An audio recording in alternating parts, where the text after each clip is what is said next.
Dia bahkan berencana untuk memenjarakan si rentenir selama 3 tahun atas kasus pinjaman ilegal.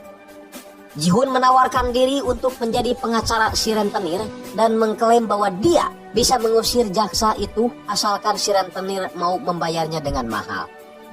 Karena sudah mengetahui kehebatan Ji-hun ketika menjadi seorang jaksa, maka si bos rentenir itu pun menyetujuinya. Karena sudah menjadi pengacara si rentenir, Ji-hun langsung menanyakan surat penyitaan yang dibawa oleh jaksa baik. Sambil memperlambat waktu, Ji-hun melihat ada satu poin yang menyatakan bahwa penyitaan tidak bisa dilakukan pada malam hari sambil memperlihatkan jam di HP-nya yang menunjukkan pukul 19:01. Jaksa baik akhirnya harus rela pulang tanpa membawa barang satu biji pun. Wah, pintar juga nih si kabayanya. Ji-hun kemudian memanggil kliennya Yoksu untuk menuntaskan masalahnya dengan bos rentenir itu. Setelah dihitung, hutang Yoksu yang tadinya 30 juta won kini menjadi 100 juta won yang tentu saja membuat si Yoksu panas dingin. Kemudian Ji-hun mengambil kalkulator dan mencoba menghitungnya kembali dan jumlahnya menjadi bertambah 103 juta 30 ribu yang tentu saja membuat bos rentenir itu kegirangan karena lebih 30 ribu. Namun ternyata uang 100 juta 30 ribu itu adalah uang yang harus dibayarkan bos rentenir kepada dirinya. Rinciannya adalah 5 juta won untuk uang muka, 50 juta won untuk pembebasan penyitaan, 40 juta won untuk biaya wawancara dengan jaksa, 5 juta won untuk biaya konsultasi, dan terakhir 30 ribu won untuk seblak tulang yang ditumpahkan oleh jaksa baik. Jadi totalnya 100 juta 30 ribu won.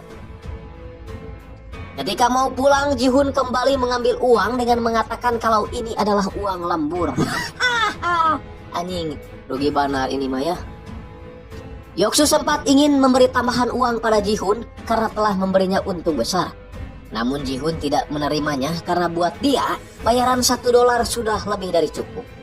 Tak hanya itu, Ji-hun juga memberikan bayaran lemburnya pada Yoksu dan berpesan agar tidak berhubungan lagi dengan bank keliling. Buset, ngaji tasawuf katanya nih orang ya. Gak butuh duniawi coy.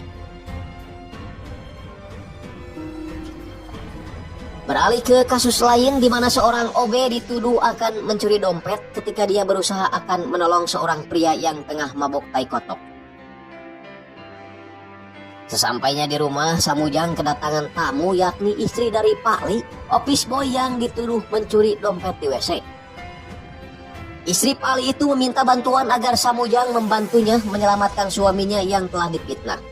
Samujang kemudian pergi sambil membawa berkas kasus Pak Li pada Ji-hun. Dalam berkas itu, Ji-hun melihat kalau Pak Li pernah 4 kali terjerat dalam kasus yang serupa, yakni pencurian. Namun hal yang membuat Ji-hun iba adalah ada riwayat anaknya yang mengidap penyakit rorombehen akut. Ji-hun dan Sam memutuskan untuk menemui anaknya Pak Li dan berjanji akan membawa ayahnya pulang. Istri Pak Li juga curhat kalau suaminya itu sudah berjanji tidak akan mengulangi perbuatan mencurinya itu dan malah dia telah melukai tangannya sendiri agar istrinya percaya kepadanya. Ji-hun dan Sam kemudian diperlihatkan betapa kesulitannya istri Pak Li dalam membayar tagihan rumah sakit anaknya. Karena merasa kasihan, Samujang lalu sok pahlawan dengan kerasnya bilang bahwa dia akan membayar semua tagihan rumah sakitnya.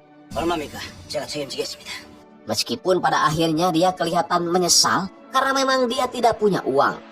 Jangankan membayar tagihan rumah sakit, untuk beli pecel lele saja dia tidak punya. Berpindah ke jaksa baik yang lagi menginterogasi Pak Li dan menyuruh Pak Li membuat surat pernyataan penyesalan agar dapat meringankan hukumannya. Pak Li terpaksa melakukannya karena dia sudah berjanji untuk hadir dalam acara tepung tahun anaknya. Ji-hun mendatangi Pak Li dan memintanya bersumpah atas nama putrinya jika dia tidak melakukan pencopetan, karena Ji-hun sudah berjanji pada suami putri Pak Li bahwa dia akan mempertemukan suami dengan ayahnya. Suatu ketika Ji-hun dan Samujang pergi ke stasiun untuk melakukan tes kejadian yang sama persis dengan yang dialami oleh Pak Li. Ji-hun masuk toilet dan menolong orang mabuk, tapi dia sambil terang-terangan mencuri. Kemudian si pria mabuk itu mengadukan kejadian